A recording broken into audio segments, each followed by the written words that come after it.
Salut les geeks, bienvenue sur ma chaîne, moi c'est Tedria, on se retrouve dans une nouvelle vidéo. Une vidéo de présentation d'une carte graphique MSI, la GeForce GTX 1060 Gaming X. Vous vous demandez pourquoi je vous présente ce produit? Je vous présente ce produit parce que Tedeus il m'a demandé de l'installer dans sa config. Donc j'en profite pour vous faire le déballage, le tour des caractéristiques et le test dans une prochaine vidéo. C'est parti! Donc du coup, on la déballe. Dans la boîte, nous avons une boîte noire. D'abord un petit carton comme ceci. Dans ce carton il y a un message de remerciement, un CD pour télécharger les drivers et un guide d'utilisation. Ensuite nous avons... Aïe, ça on s'en fout.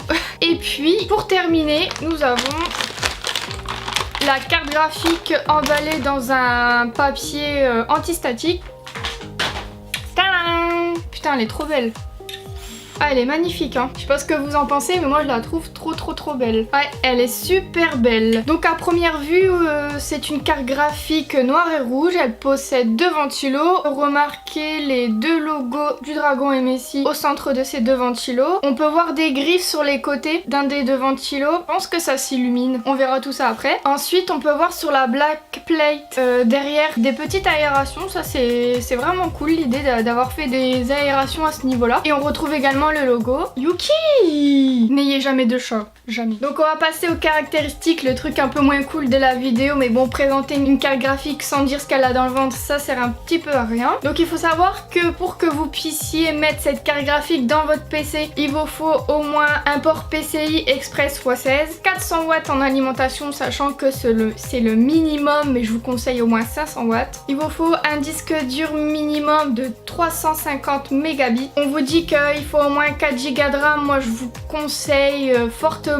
au moins 6, là je vais le faire tourner avec du 8. Et puis c'est tout. Il faut savoir que cette carte graphique elle est optimisée pour les gamers, elle est compatible avec la réalité virtuelle et ça c'est vraiment cool. Elle a une architecture Nvidia Pascal justement optimisée pour cette réalité virtuelle. Au niveau des fréquences, elle en possède deux, donc une fréquence du chipset à 1594 MHz et en overclocké 1809 MHz. La taille de la mémoire vidéo est de 6 Go, ce qui est vraiment pas mal. Son interface de mémoire est de 192 bits. Sa mémoire de fréquence vidéo 8008 MHz. Donc son type de mémoire c'est GDDR5. Cette carte graphique peut être utilisée en bi-écran. Vous pourrez avoir une résolution de 4K UHD au maximum. Au niveau de sa consommation, elle consomme que 120 watts.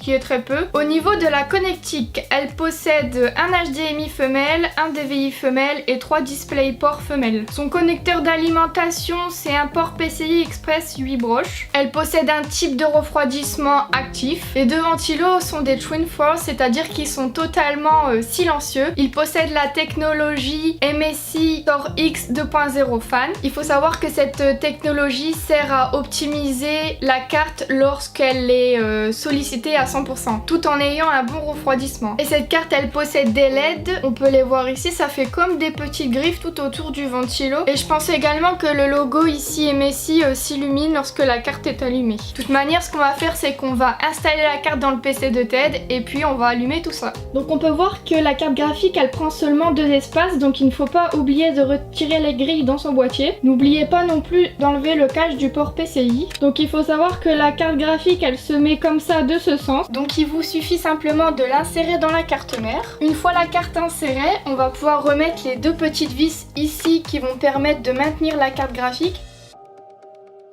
Il nous reste plus qu'à alimenter la carte graphique. Hop, et le tour est joué. Ensuite je vais brancher la prise HDMI sur la carte ainsi que l'écran.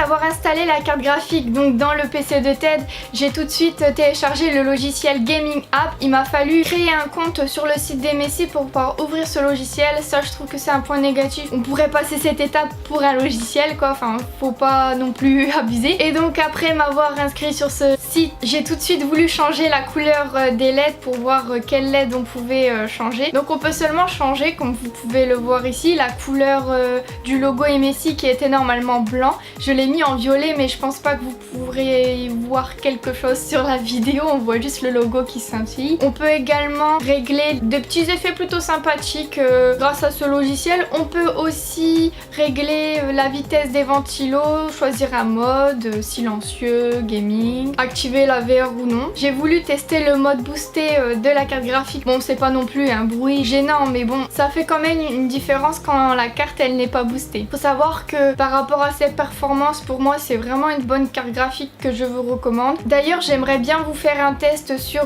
cette carte graphique, un test sur un jeu. Si vous avez des idées, n'hésitez pas à me le dire en commentaire ou sur n'importe quel réseau social, que ce soit Snapchat, Twitter, Facebook, Instagram. N'hésitez pas à liker et partager la vidéo si elle vous a plu. En tout cas les amis, on se retrouve dans une prochaine vidéo. Ciao!